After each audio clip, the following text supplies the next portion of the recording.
देख रहे हैं मुरादाबाद प्रहरी न्यूज, हर खबर पर नजर।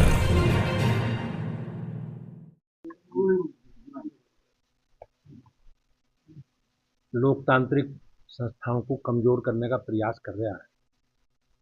जिस प्रकार से संवैधानिक संस्थाओं को लक्षित करके अनावश्यक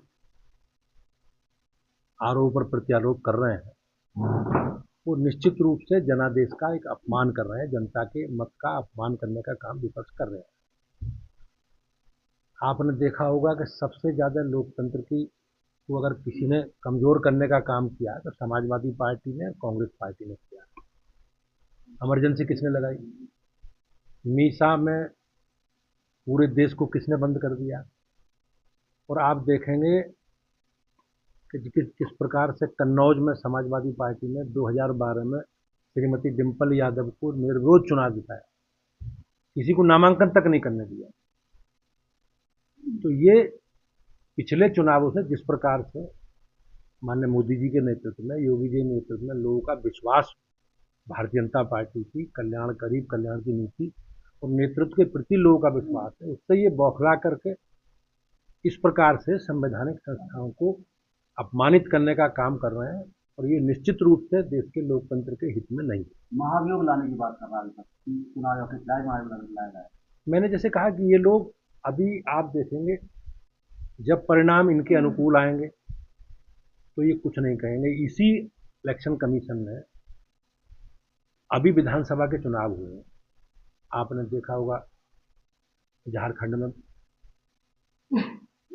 उनकी पार्टी की सरकार बनी है, कर्नाटक में ये जीते हैं, तेलंगाना में जीते हैं। तो लगातार लोकतंत्र है, लोकतंत्र में जनता अपने का निर्णय अंतिम है, वो किसी को जिताती है, किसी को हराती है, ये उसका विशेष अधिकार है लोकतंत्र में। और इस प्रकार से लोकतंत्र में जनादेश का अपमान करना, ये विपक्ष का जो चरित्र बन गया है, ये निश्चित रूप से मैंने जैसे कहा लोकतंत्र के हित में नहीं। अच्छा, फोटो ट्रेंड कर रहा है सुबह से, राहुल गांधी को पीएम की कुर्सी बैठा दिखाया जा रहा है।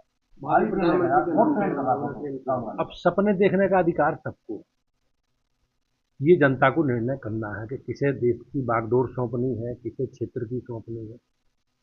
लेकिन ये लोग हताश हैं और निराश हैं जिस प्रकार से भारतीय जनता पार्टी की, मोदी जी की लोकप्रियता बढ़ी है।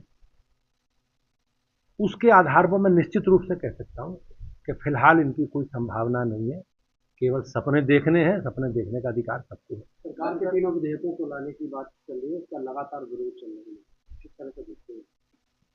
अब सरकार जिन भी विधेयकों को सरकार लाई है वो वर्तमान परिस्थितियों में देश के समाज के हित में, और लोकतंत्र में जनता ने हमें चुना है तो जनता की अपेक्षा के अनुसार हमें उन सब विषयों पर काम करने का अधिकार देश की जनता ने दिया है। वैसे राहुल गांधी बार बार चुनाव आयोग के अधिकारी के साथ भी धमका रहे हैं कि अगर हमारी सरकार आएगी, चाहे वो रिटायर हो जाएंगे, उसके बाद भी उनको नहीं छोड़ा जाएगा, उनकी जांच की जाएगी।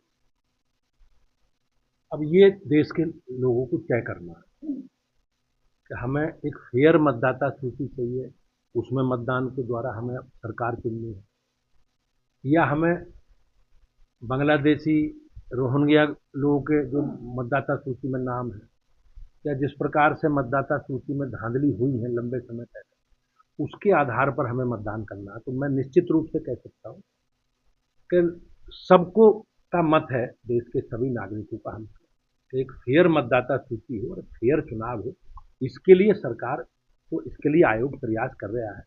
अगर किसी को कोई आपत्ति है तो संवैधानिक जिम्मेवारी है, दायित्व है, और वो अपनी शिकायत एफिडेविट सहित दे सकते हैं। उन विषयों के बारे में आयोग की राय आपने, हमने सबने देखी है। लेकिन ये लोग संवैधानिक व्यवस्थाओं में नहीं चलेंगे। सुप्रीम कोर्ट भी है हमारे यहाँ, देश में न्यायपालिका स्वतंत्र है और न्यायपालिका में सबकी आस्था है, सबका विश्वास है। माननीय न्यायालय का जो निर्णय होगा अंतिम, उसको सब मानेंगे।